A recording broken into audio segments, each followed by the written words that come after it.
Roblox, and I'm here with Ernie Klein. Hey, Ernie. Hey, Dave. Good to see you, man. Yeah, it's been a couple years. Last time we were together, we were hanging at South by Southwest talking about your first book, Ready Player One.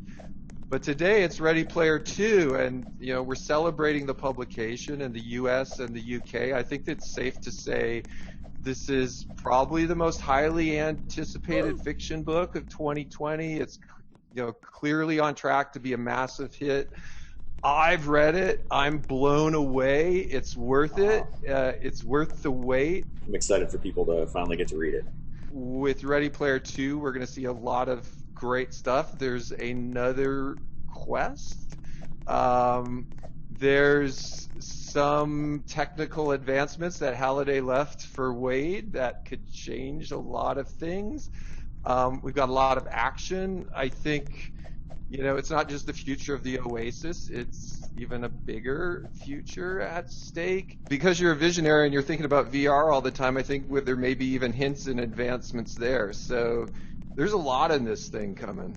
It's lots happened since I wrote the first book. I sold it back in 2010, so it's been 10 years, and the whole landscape of VR has changed since then. So there was a lot to take into consideration when I was writing Ready Player 2.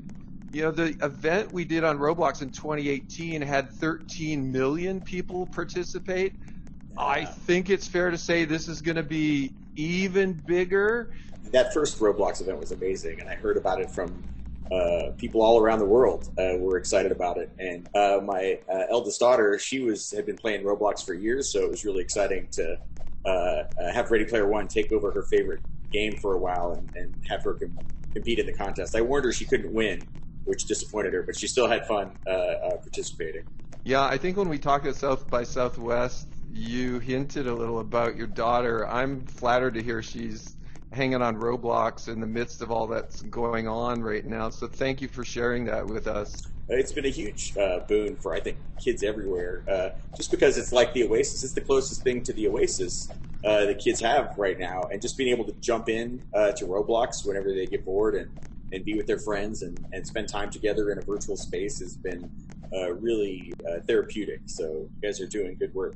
So hey, you're making history with Ready Player 2. Let's roll back to Ready Player 1 because you captured the imagination, I think, of just so many people from so many walks of life. And there was a movie that came out of that, which was also incredible. Does anything stand out for all of us that fantasize about making movies and being in the movies and working with Spielberg? Does anything stand out from that experience for you? Well, the whole experience stands out. This past year, I've kind of been living in my memories of it. I've been in quarantine for a big chunk of the year.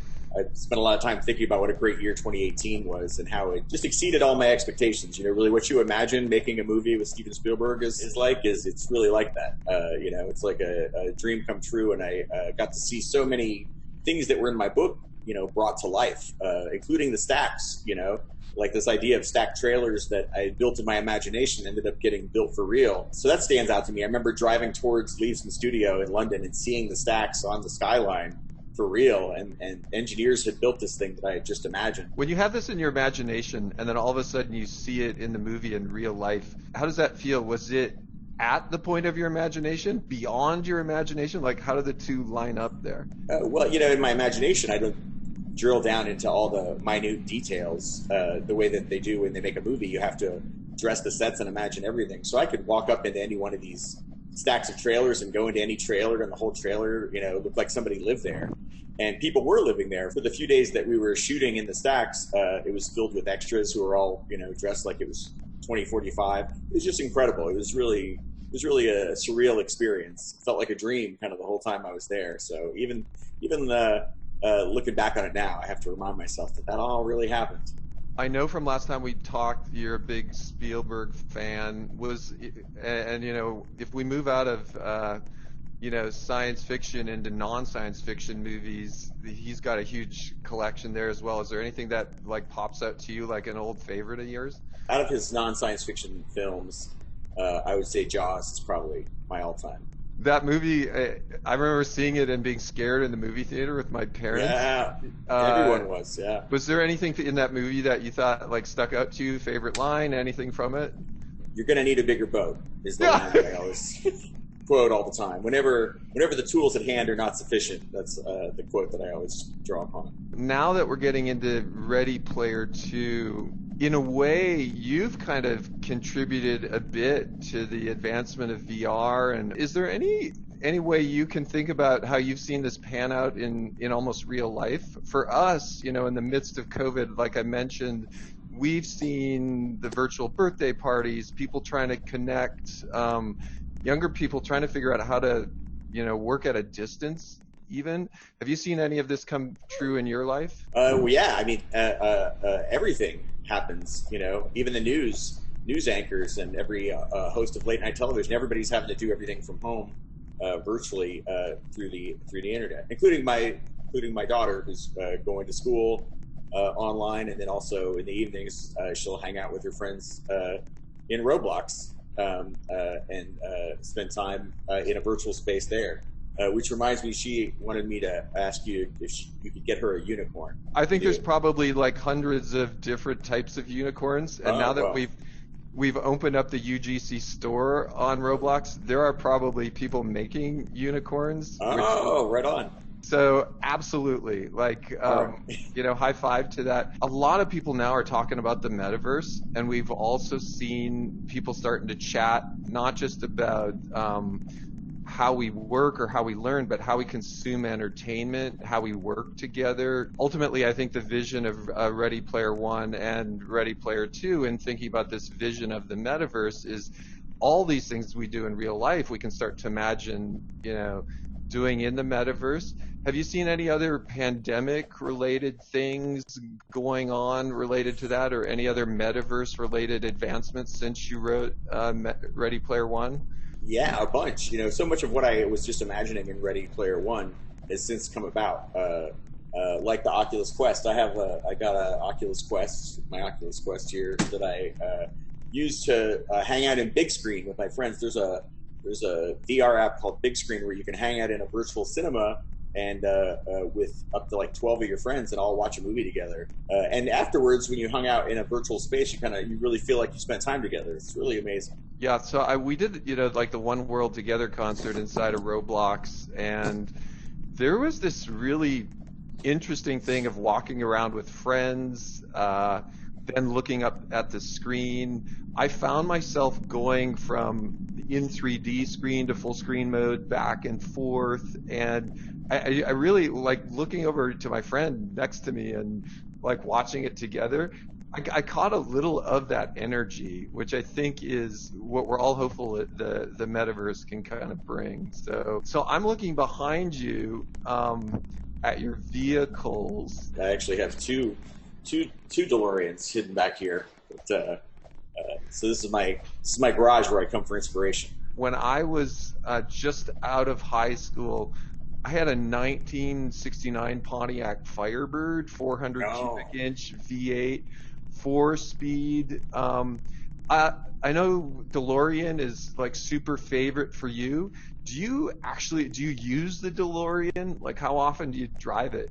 I like to take this car out every night between usually like 8 and 10 o'clock and listen to 80s music and just like recharge my creative batteries. And whenever I take it out, it always makes people happy. When they're seeing the car, usually somebody's seeing the DeLorean for the first time and they've never seen a time machine in person. So it's like a traveling happiness mobile. One thing I'm curious about, those DeLoreans, are they stock, or have you had to like modify the engine or anything to keep them going?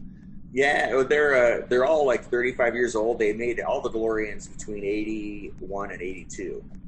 So they're all about almost 40 years old now, and they do require a lot of work to keep them running. And then plus adding they obviously don't come with all the flux capacitor and wormhole emitter and all the Back to the Future gear. That's all has to be kind of scavenged and cobbled together. So I've been making it more screen accurate over the years. There's always more tweaks I can do to make it cooler. So it's like a hobby, having a car like an old car like this antique is you know it's a fun hobby to have.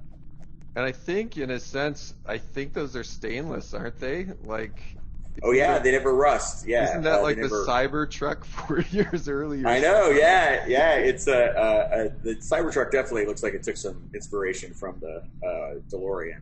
For a car that came out 40 years ago, it's still the most futuristic Yeah. looking car there is. It looks like a spaceship. Hey, so I know with Ready Player One and now with the release of Ready Player Two, your life's probably gone through a lot of change. Mine has too. There was this time before, in the early days of Roblox, it was Eric and me, like two of us, just working on this thing, and then Matt and John joined us.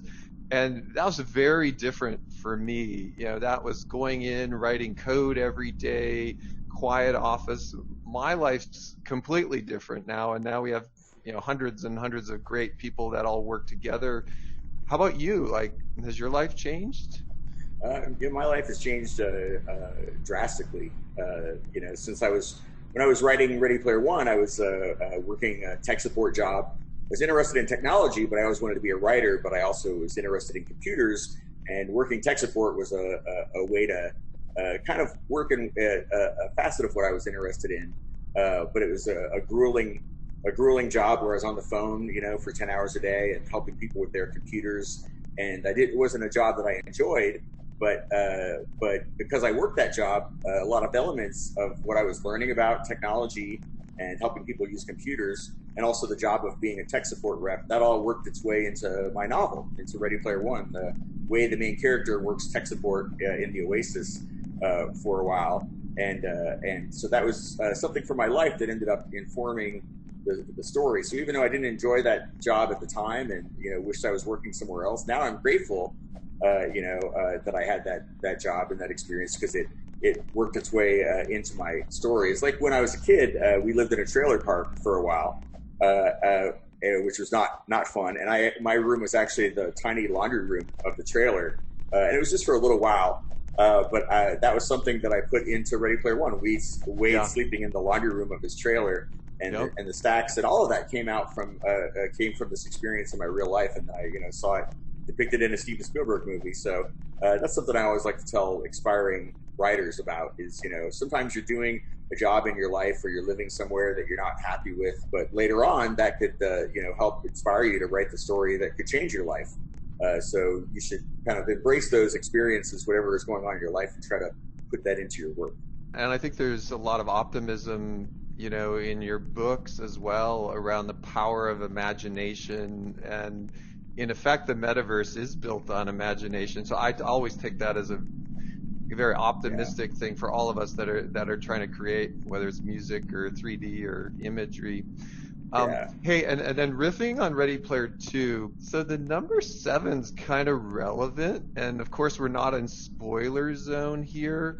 But hey, is this random? Is there some significance to this? Like the number three in Ready Player One, three is a magic number. Number seven is a number that comes up a lot in pop culture and in video games. And kind of collecting 7 pieces of something is something that would come up in Dungeons and Dragons modules, and also in like Sonic the Hedgehog had 7 Chaos Emeralds that were red, yellow, blue, cyan, white, purple, and green. And once you collected all of them, that's what you had to do to, I think, defeat Dr. Eggman and win the challenge. But there are a lot of quests that involve the number 7, and some songs that involve the number 7. And so I